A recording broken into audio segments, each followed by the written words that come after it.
selamat siang semuanya. Kembali lagi dengan saya Yuni di YouTube channel Ecotourism Bali dan saat ini di hari ini kita lagi ada di Munduk Moding Plantations which is one of our best hotels in Bali dan saya tidak sendiri, saya ditemani sama Pak Elman dan saya persilakan Pak Elman untuk perkenalkan diri.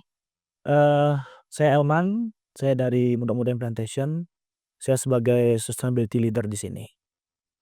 Oke, kita akan ngobrol banyak mengenai Munduk Moding itu sendiri dan, pastinya kita akan banyak tahu, banyak tanya, mengenai sustainability di Munduk Moding Plantations. Dan, boleh diceritakan juga Pak Elman mengenai Munduk Moding ini, letaknya di mana dan juga, konsepnya seperti apa? So please. Iya iya, Mundok Modern Plantation adalah sebuah resort yang berada di Bali Utara, di Desa Goblek di area Munduk sebenarnya. Mundok Modern ini memiliki konsep, keberlanjutan, artinya mengusung konsep, pariwisata berkelanjutan yang di mana, semua hal yang kita lakukan di sini berasaskan pariwisata berkelanjutan. Mmm, Uniknya dari Mundok Modern Plantation adalah, kita berada di tengah-tengah perkebunan kopi. And talking about sustainability yang ada di, Munduk Moding Plantations ini teman-teman semuanya. Jadi, kalau bisa saya lihat di sini, Munduk Moding bisa menyelaraskan sustainability itu sendiri dan juga kearifan lokal yang ada di sekitarnya. Karena seperti yang tadi disampaikan sama Pak Elman, Munduk Moding ada di area, perkebunan kopi dan tetap bisa, membuat, resort yang sangat indah, yang sangat, megah menurut saya, karena ini, memperlihatkan indahnya Bali sebenarnya. Karena, dari interiornya itu menggunakan bambu, kebanyakannya, natural dan juga that's how beautiful Bali is, gitu. So, untuk yang kita akan bahas mengenai sustainability itu sendiri, Pak. Kenapa Munduk Moding itu, stick untuk ada di sustainability gitu, Pak? Eee, Gini, Mundok Modern sebenarnya kan dari awal sebelum mengenal konsep pariwisata berkelanjutan, kita sudah mengimplementasikan hal-hal yang, mencirikan pariwisata berkelanjutan. Contohnya dulu, penggunaan, plastik sedotan itu kita memang dari bambu dan beberapa produk-produk yang ada di Mundok Modern itu dibuat, atau didapatkan dari penduduk lokal di sini, sayur mayur itu semuanya dari sini. Nah, tahun 2022 itu, kita mulai mengusung konsep pariwisata berkelanjutan ini. Artinya semua hal yang kita lakukan di Mundok Modern itu berbasiskan, pariwisata berkelanjutan, yang di mana bisa kita tarik dari people, planet, profit itu. Nah, kita berpikir bahwa dengan menjalankan pariwisata berkelanjutan di Mundok Modern Plantation, kita bisa menjaga, semua hal yang ada di sini. Dari aspek manusianya, budaya, dan juga lingkungannya. Karena semua 3 aspek tersebut harus dijaga. Tidak boleh kita mementingkan profit tanpa melihat, orang-orangnya, tanpa melihat dampak ke lingkungannya gitu. Oleh karena itu kita mengimplementasikan ini di sini menjadi konsep yang kita gunakan. Nah, tadi sempat di-mention juga sama Pak Elman kalau sustainability itu kita tidak bisa meninggalkan orang-orang yang ada di sekitar kita dan, seperti, yang tadi Pak Elman juga bilang kalau di sini di Menduk Moding Plantations, nature-nya itu sangat asri, people-nya juga empowered dan juga of course tentang, culture dan juga tentang agamanya pasti, sudah tidak bisa diragukan lagi kalau di sini. Nah, dan kalau bisa saya tarik lagi nanti, untuk, benang merahnya tadi Pak Elman tadi mengatakan bahwa sustainability yang dijalankan sama Munduk, Moding Plantations itu bukan tema atau bukan hal yang baru, karena sebenarnya sebelumnya sudah melakukan itu, cuman sekarang hanya dikerucutkan begitu ya, Pak, ya. Kalau oke sekarang Munduk Moding Plantations itu, menjadi satu, hotel yang sustainable gitu. Betul. Eee, ya seperti ini, dulu kan sudah kita terapkan hal-hal tersebut, tetapi konsepnya belum ada. Nah, setelah kita menerapkan konsep pariwisata berkelanjutan, itu kita semakin yakin untuk menerapkan hal tersebut, karena itu sesuai dengan visi misi dari Mundok Modern dan juga kita lebih yakin untuk, melakukan ini, sehingga apa yang kita rencanakan eee, tidak apa ya, tidak melanggar, tidak keluar dari zona pariwisata berkelanjutan.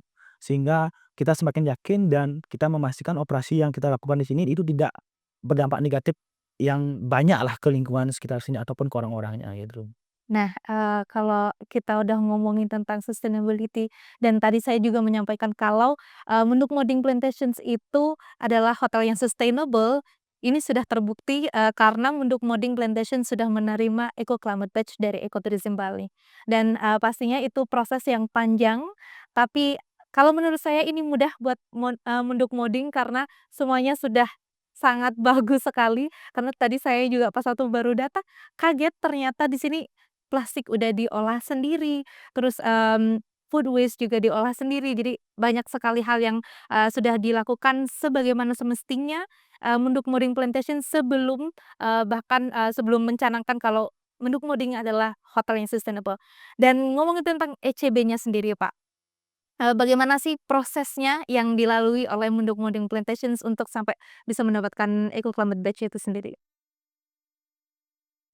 Kalau ECB-nya ini atau Eco Climate Badge ini, sebenarnya kita kan udah 2 tahun yang lalu atau setahun yang lalu ya, pernah ketemu sama tim Ecotourism Bali di salah satu acara dan, pas pertama launching itu. Oke. Nah setelah itu kita, mulai tertarik dengan ini, tapi waktu itu kita masih, ada sertifikasi dengan yang lain, jadi kita pending. Terus, ya beberapa bulan yang lalu kita, konsultasi dengan salah satu tim dari Ecotourism Bali dan ya memilih ini sebagai salah satu, apa namanya, sertifikasi yang kita lakukan karena, apa ya, dari proses yang kita lakukan itu, mmm, kita sangat terbantu dengan proses sertifikasi, pendataan, eee, mempelajari bagaimana seharusnya praktek-praktek itu dilakukan dengan lebih, teliti gitu. Nah dengan dengan adanya Ecotourism Bali kemarin membantu ini, kita sangat terbantu. Artinya semua proses-proses yang seharusnya itu, jika kita belum pernah melakukan, apa namanya, sertifikasi, itu akan sulit. Kita akan bingung gitu.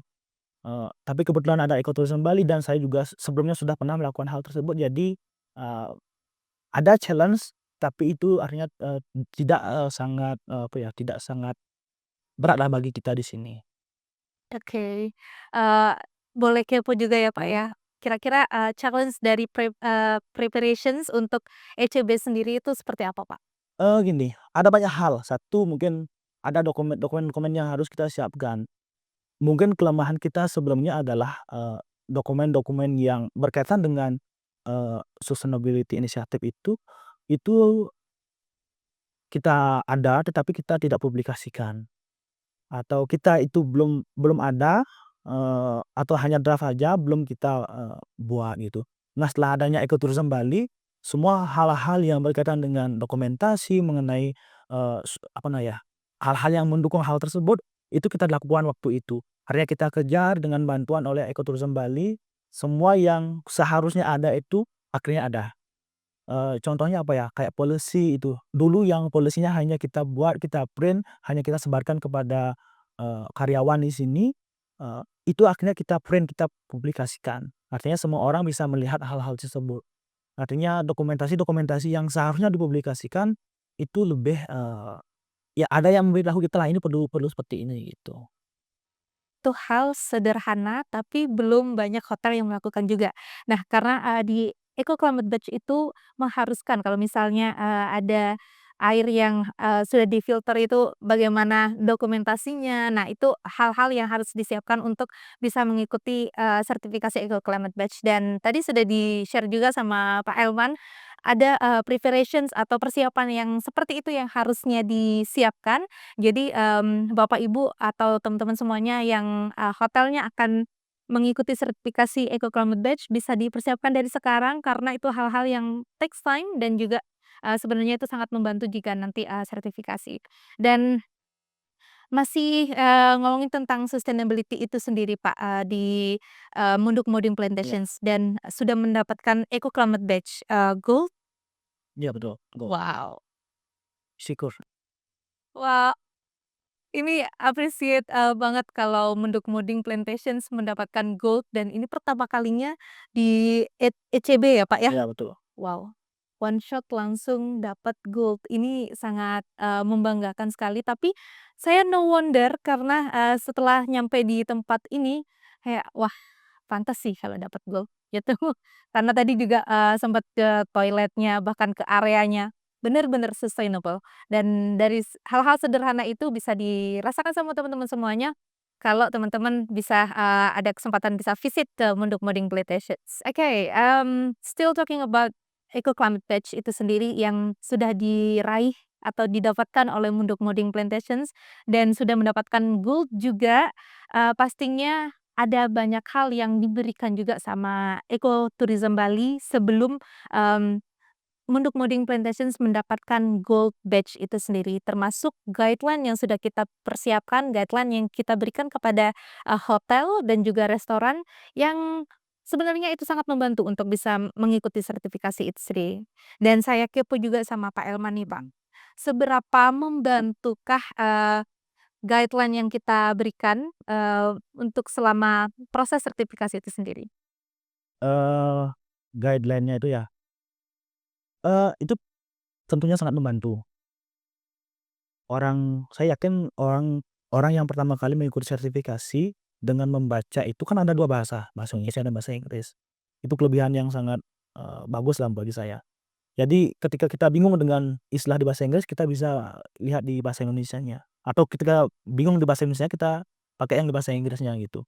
Itu sangat membantu dan sangat apa ya, detail detail dalam menjelaskan apa yang harus kita, follow up. Nah di sana seingat saya akan ada beberapa contoh-contoh yang bisa kita ikuti. Misalkan ada dokumen yang tidak ada, itu bisa kita lihat di sana contohnya seperti ini dari hotel-hotel yang, mengikuti, Eco Climate Badge sebelumnya itu. Jadi kita bisa belajar dari sana, belajar langsung dari sana seperti apa dari hotel-hotel lain. Contoh real yang diberikan gitu, bukan hanya teori. Nah setelah itu, ketika kita mengalami, kendala dalam memahami instruksi di sana, tim dari Ekoturism Bali sangat senang hati untuk membantu kita. Saya sangat, sering bertanya ketika saya ada kendala dan, ya pada akhirnya semua itu bisa terjawab dengan hasil yang kita dapatkan di sini. Nah, udah di-provide guideline yang bilingual, bahasa Indonesia, bahasa Inggris, dan juga sangat detail sekali karena, di situ juga ada petunjuk-petunjuknya, bahkan ada contohnya seperti yang Pak Elman, sampaikan. Jadi, kalau menurut saya Eco Climate Badge itu sudah bukan menjadi momok untuk Bapak Ibu semuanya yang, merencanakan mengikuti Eco Climate Badge Certifications. Jadi, tapi biasanya itu Pak, kalau orang-orang atau hotel-hotel yang ingin mengikuti sertifikasi itu masih banyak hal-hal yang dipertanyakan. Kayak, banyak hal yang masih, menjadi momok juga bagi mereka. Nanti kayak, "Oh nanti, budgetnya terlalu besar," ataupun nanti replacement barang-barang yang sudah ada Mmm. itu bakal besar, kayak gitu. Nah, kalau untuk menanggapi seperti itu dari Pak Elman sendiri seperti apa, Pak? Hmm. Oh, ini terkait budgeting ya? Itu kembali lagi sebenarnya ke hotel, hotel itu atau restoran itu, gini, kalau kita di Mundok Munding Plantation, eee, kita memang komit untuk melakukan hal ini gitu. Ya memang ada budget yang harus dikeluarkan, di awal, tetapi itu untuk keberlanjutan. Artinya kita keluarkan sekarang, itu bisa digunakan untuk berpuluh-puluh tahun ke depannya sebagai pondasi. Mmm, Sebenarnya teman-teman jika, mengikuti apa ya, Eco Climate Badge ini, jika diikuti secara dasar dari awal sudah mulai belajar tentang pariwisata berkelanjutan, sepertinya tidak akan susah. Contohnya apa, penyesuaian listrik, penyesuaian penggunaan alat-alat listrik, terus, membeli produk yang lebih ramah lingkungan dan lain sebagainya. Mungkin harganya akan sedikit mahal di awal, tetapi itu akan memberikan dampak yang sangat positif. Jadi, jika dihitung-hitung, mmm, pelaksanaan pariwisata berkelanjutan atau penggantian hal itu akan memberikan dampak yang, positif. Contohnya, kalau kita di sini sekarang kan mulai kemarin setelah mengikuti, eee, sertifikasi, pengecekan dan lain sebagainya, kita tahun ini, akan mengganti beberapa, alat-alat di jacuzzi kami, di kolam kami, dengan alat-alat yang lebih, baru, lebih proper, sehingga penggunaan listrik akan lebih kecil. Karena jika kita bandingkan penggunaan listrik hari ini dengan alat tersebut, jika kita kalkulasikan dengan alat baru, dengan pembelian yang di awal lumayan banyak, tetapi itu bisa saving ke depannya. Saving untuk kita dan membantu lingkungan ini agar lebih, apa ya, lebih aman lah tuh, tidak banyak, energi yang terbuang, air yang terbuang dari sana. Jadi investment hal-hal seperti itu harus diperhitungkan, harus dilihat, jangan melihat di awal saja, tetapi melihat beberapa tahun ke belakang gitu sih seharusnya. Wow. Itu sebenarnya inti dari sustainability. Kita memang modalnya besar, tapi nanti untuk setiap hari, setiap, bulan, setiap tahun itu semakin kecil pengeluarannya karena, investment-nya memang benar-benar sustainable karena setiap hari bisa kita pakai dan juga, bisa membantu alam dengan sangat baik. Nah, seperti yang tadi disampaikan sama Pak Elman kalau, di Munduk Moding Plantations itu budayanya dilestarikan, alamnya hijaukan dan juga orang-orangnya empower, seperti itu. Dan, saya juga mau kepo nih sama Pak Elman, bentuknya seperti apa sih Pak projeknya, Pak? Kalau ini saya sangat tertarik ya untuk membicarakan. Eee, ya mungkin saya ceritakan sedikit tentang, pariwisata berkelanjutan yang kita lakukan di Munduk Moding Plantation. Itu sebenarnya ada 5 pilar yang kita lakukan, waste management, terus, energy conservation, water conservation, guest participant, dan awareness. Nah, yang dua dua ini, yang untuk awareness dan guest participant itu berkaitan dengan tamu yang datang ke sini dan warga sekitar, atau orang-orang yang berkunjung ke Munduk Moding ini. Apa yang kita lakukan sebenarnya misalkan ke alam, kita coba untuk, memfilter air limbah yang kita hasilkan di sini. Jadi semua air kita tampung, kita filter dengan sistem yang, kita bangun di sini dan hasil akhirnya adalah air itu bisa kita gunakan untuk menyiram, kebun-kebun yang ada di sekitar Munduk Moding Plantation. Itu secara signifikan mengurangi air, listrik, juga dari sana. Terus untuk ke lingkungan apa ya, plastik lagi. Plastik ini juga salah satu poin yang sangat kita, banggakan lah. Karena semua plastik yang kita hasilkan di Munduk Moding hampir semuanya bisa kita olah di Munduk Moding Plantation. Sebagian besar yang nggak bisa kita olah, kita kirim ke pihak ketiga yang bisa mengolah, dan yang tidak bisa diolah sama sekali, itu akan kita kirim ke TPA. Namun jumlahnya sudah sangat kecil dibandingkan dengan jumlah plastik secara keseluruhan. Itu upaya kita untuk mengurangi plastik di sini di Munduk Moding. Tidak hanya itu, kita juga mengajak masyarakat-masyarakat lokal di sini. Artinya tujuan kita adalah bukan hanya membersihkan, tetapi membangun, mindset orang-orang di sini, teman-teman kita di sini, anak-anak muda di sini, untuk mengerti bahwa sampah plastik itu, perlu kita tangani. Jadi setiap, tahun, setiap 3 bulan atau 4 bulan jika ada, kesempatan kita akan melakukan kolaborasi dengan komunitas pemuda di sini. Melakukan clean up di danau, di beberapa wilayah sekitar sini, itu tujuannya adalah, pembersihan sekaligus, edukasi kepada mereka bahwa sampah plastik itu bisa kita olah menjadi A, B, C yang lebih bernilai gitu. Nah, yang kita lakukan juga di sini adalah, mengajarkan anak-anak yang datang ke Munduk Moding untuk belajar bahasa Inggris, belajar budaya, belajar, tarian dan juga, silat di sini. Nah mereka, datang ke sini dengan membawa sampah plastik mereka. Nah sampai di sini kita beritahu bahwa sampah plastiknya bisa dijadikan seperti ini. Jadi sambil mereka belajar, belajar budaya, belajar bahasa Inggris, mereka juga belajar bagaimana seharusnya mereka apa ya, memperlakukan plastik itu sendiri. Jadi kita harapkan di kedepannya area Munduk, area asal Goblek atau Goblek ini, anak-anak mudanya itu mulai aware dengan sampah plastik. Jadi tugas kita kedepannya akan semakin lebih, gampang. Contoh lagi satu mungkin saya akan sampaikan kayak, reforesting dan pelepasan bibit ikan di Danau Tambingan. Ini juga kita mengajak komunitas lokal, karena contohnya di Danau Tambingan itu ada ikan yang sudah mulai hilang, mulai punah. Jadi kita concern dengan hal tersebut. Ini bentuk dari kita bahwa kita menyayangi lingkungan. Jadi kita beli ikannya itu yang harus kita beli dari Jawa, ikan endemik yang ada di sini yang udah hilang, itu yang kita rilis dengan masyarakat lokal. Tujuannya adalah masyarakat lokal biar tahu bahwa ini, ikan ini harus ada di sini. Tanaman-tanaman ini bagus kita tanam di sini untuk menjaga air, untuk menjaga, udara dan lain sebagainya. Itu yang kita lakukan di sini. Dan, bagi teman-teman semuanya yang ada kesempatan untuk visit atau menginap di Munduk Moding Plantations akan melihat hal-hal yang seperti ini tuh menjadi, dekorasi yang sangat indah di sini. Karena ini sebenarnya adalah waste, but it's valued waste karena Munduk Moding Plantation mengubah sampah itu sendiri menjadi hal yang sangat valuable seperti ini teman-teman semuanya. Dan ini yang bisa kita, bilang kalau ini merugikan alam, tapi dengan komitmen sustainability itu sendiri, Munduk Moding Plantations memastikan sampahnya itu tidak ada di alam, tapi terselamatkan seperti hal-hal yang seperti ini. Ini sangat cantik sekali dan, ini hal sederhana yang bisa dilakukan untuk, menjadi motivasi siapapun itu, baik hotel ataupun restoran bisa mengolah sampah plastiknya sendiri. Dan, masih ngomongin tentang projeknya tadi, Pak, juga.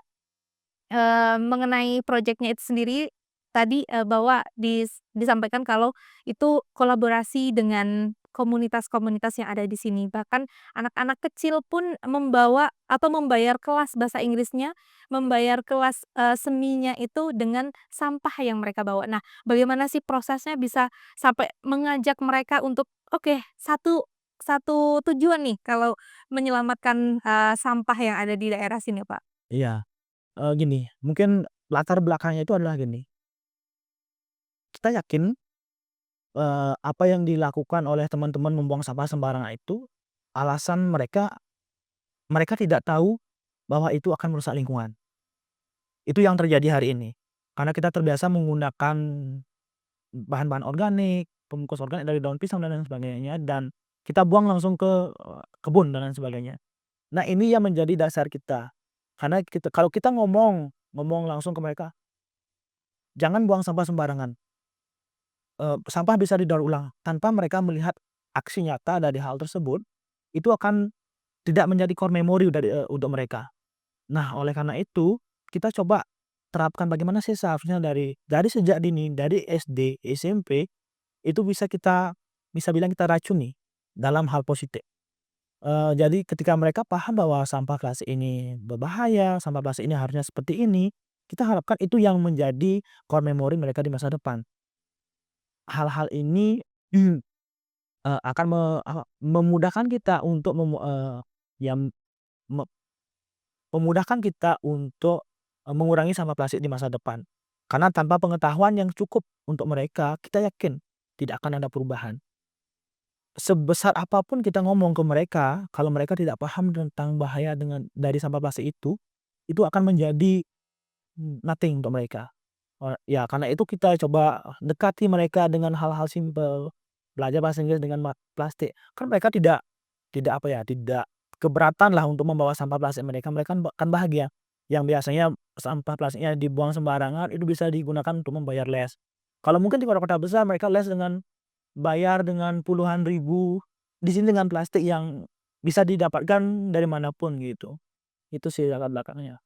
Wow, saya tercengang karena itu habit yang sebenarnya sangat membantu, saya kebayang kalau anak-anak yang datang ke sini, belajar di sini, itu terbiasa untuk, "Oh, aku punya sampah, aku simpen dah, nanti, akan aku bawa nanti pas waktu datang ke kelas." Feeling yang seperti ini tuh yang sebenarnya harus kita share atau, kita bagikan kepada anak-anak muda karena merekalah yang juga akan bertanggung jawab untuk menjaga lingkungan kita dan saya sangat appreciate banget, Munduk Moding Plantations melakukan hal sampai sejauh itu, sedetail itu, bahkan, anak-anak juga tahu, oh ternyata Munduk Moding Plantations responsible, bertanggung jawab untuk sampah-sampah yang mereka sudah bawa dari rumah dan di sini menjadi hal yang sangat, berharga, menjadi banyak banget, produk yang ada di sini dan bahkan itu bisa menjadi souvenir dari, Munduk Moding Plantations yang bisa teman-teman, bawa ketika nanti, setelah menginap di sini bisa beli, menjadi, souvenir yang untuk, kenang-kenangan, seperti itu. Nah, nggak hanya plastik yang, anak-anak juga kumpulkan, tapi, di sini Munduk Moding Plantations juga berkolaborasi dengan, masyarakat untuk hal-hal, ataupun projek-projek alamnya. Karena tadi Pak Elman juga bilang kalau, pemberian bibit, ikan ya, Pak, ya, untuk di Danau Tamblingan dan itu pun juga berkolaborasi dan juga, bisa mengajak warga di sini untuk berbondong-bondong menyelamatkan alam yang ada di sini, itu sudah sangat luar biasa banget. Ini sangat appreciate sekali untuk, Munduk Moding Plantations. Dan saya sangat, bangga sekali ada di sini, tahu bagaimana Munduk Moding Plantations, bisa berkomitmen dengan sustainability-nya itu sendiri. Jadi, teman-teman semuanya yang ke Bali ataupun yang akan berencana ke Bali, Bali itu tidak hanya pantai saja, tapi Bali juga punya skype yang sangat indah di bagian, pegunungan dan salah satunya di Munduk Moding Plantations ini menjadi salah satu, hotel pilihan teman-teman untuk bisa merasakan indahnya Bali, gitu. Dan di sini juga ada kopi luwak ya, Pak, ya, yang Mmm, dibudidaya sendiri, yang diproses sendiri. iya. Boleh diceritakan nggak, Pak? Ya, kopi itu merupakan salah satu selling point dari Munduk Moding, eee, yang di mana kopi itu diproduksi oleh Munduk Kopi, jadi sister company-nya dari Munduk Moding. Nah, Munduk Moding itu berdiri, itu kita berada di kebun kopi. Artinya tempat yang kita ada hari ini di bawahnya itu masih kebun kopi. Masih ada tempat-tempat alami yang di sana yang kita pertahankan. Terus kopi-kopinya, semuanya itu kopi-kopi, arabica karena kita berada di ketinggian 1.200 meter, di atas permukaan laut dan ya tadi, kopi luwak. Kita tidak punya luwak di sini di kandang, karena kita yakin bahwa kopi luwak yang terbaik adalah kopi luwak yang kita ambil dari alam. Maka dari itu kalau kita datang ke sini, masih banyak ada luwak di kebun kopi kami. Karena di sana ada banyak pohon, buah-buahan, ada pisang dan lain sebagainya yang bisa diambil oleh luwak itu sendiri. Jadi malam-malam biasanya di atas genteng dari villa itu bahkan ada apa ya, kotoran luwak di kebun kopi itu masih banyak. Tetapi siang hari mereka akan menghilang. Nah, siang harinya itu adalah waktu kita untuk mengambil, apa ya, kotorannya itu yang digunakan sebagai kopi liat dan sebagian besar kopi-kopinya itu diproduksi di sini. Kita beli juga dari kopi-kopi warga-warga lokal di sini. Nah, kopi ini juga salah satu cara kita untuk memberdayakan masyarakat. Karena dulu kopi harganya sangat murah, dengan adanya Munduk Plantation yang bisa memberikan, harga yang bersainglah untuk mereka. Jadi secara pengolahan itu lebih bagus dan lebih baik sehingga harga kopi di daerah sini itu lebih, apa ya, lebih terjaga gitu. Wow, sustainability yang ada di sini nggak hanya ke alam, tapi benar-benar merangkul komunitas yang ada di sini. Nggak hanya anak kecil aja, tapi memang, orang dewasanya juga terberdayakan dengan sangat baik.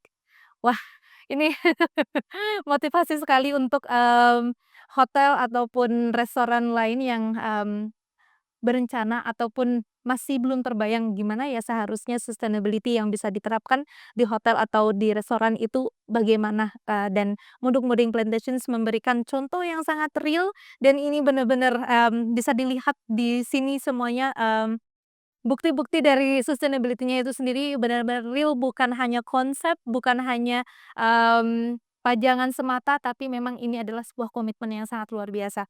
Dan Pak Elman, apa sih yang sangat membekas dari proses juga untuk, mengikuti Eco Climate Badge sampai, mendapatkan badge-nya itu sendiri dan bagaimana efeknya ke, tamu yang datang, Pak? Namanya sertifikasi, kita harus menyiapkan banyak data di sana, memerlukan banyak energi juga untuk, apa ya, memenuhi, apa yang menjadi standar. Tetapi jika kita sudah melakukan dari awal, itu akan tidak terlalu berat. Ya walaupun masih ya perlu perlu effort lah dan lain sebagainya di sana. Tetapi hal yang menjadi, apa ya, menjadi, membekas di benak saya sendiri ketika melakukan sertifikasi adalah ketika kita tidak paham gitu, melakukan sertifikasi itu seperti apa dan lain sebagainya. Adanya guideline, adanya tim yang selalu support di balik itu, yang saya pikir ini akan menjadi sebuah tantangan besar, itu akan, itu hilang.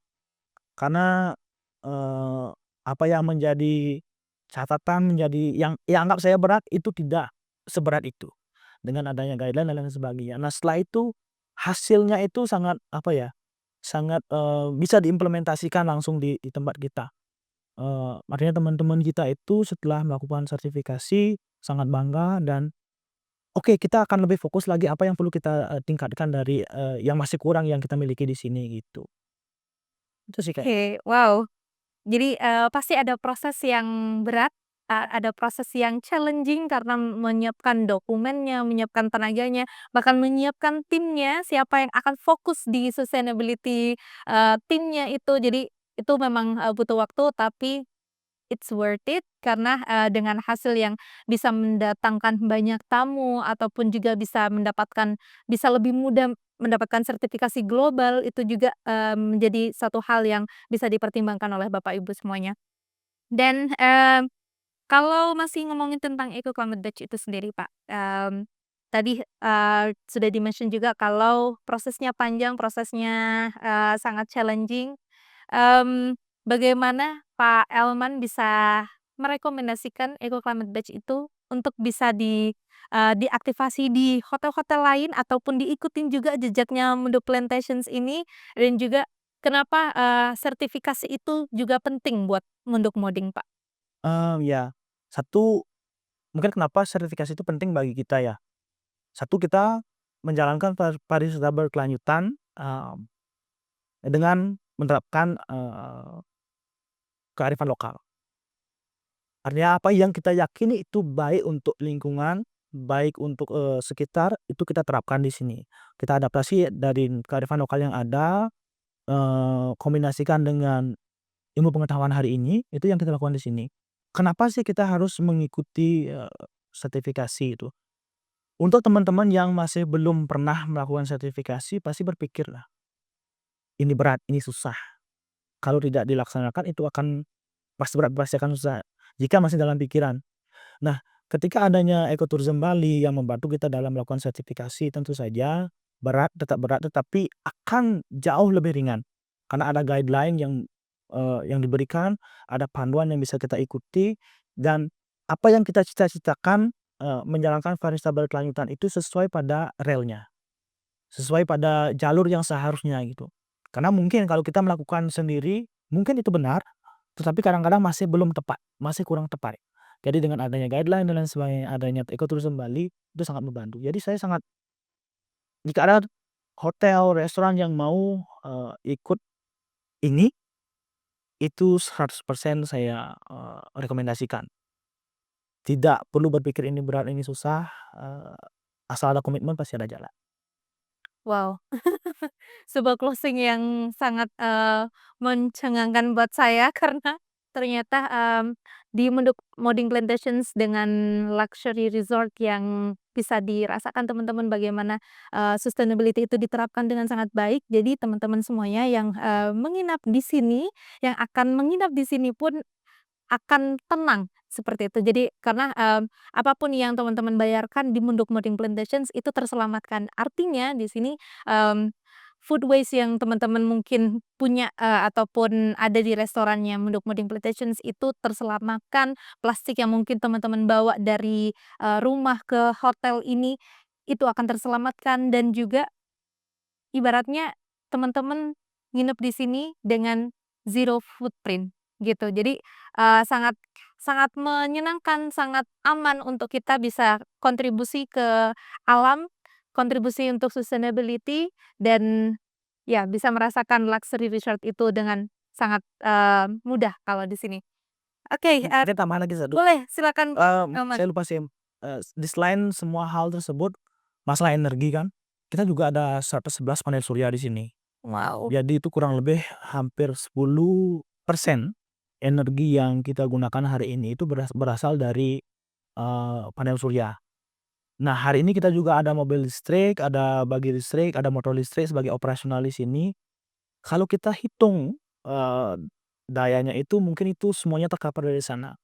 Ya beberapa, satu mobil listrik sekarang mungkin kita akan tambah lagi di depannya, dan saya yakin dengan adanya panel surya, mobil listrik, dan motor-motor listrik ini sebagai operasional, itu akan, mengurangi, carbon footprint yang kita hasilkan di sini. Itu salah satu yang kita promosikan hari ini di sini.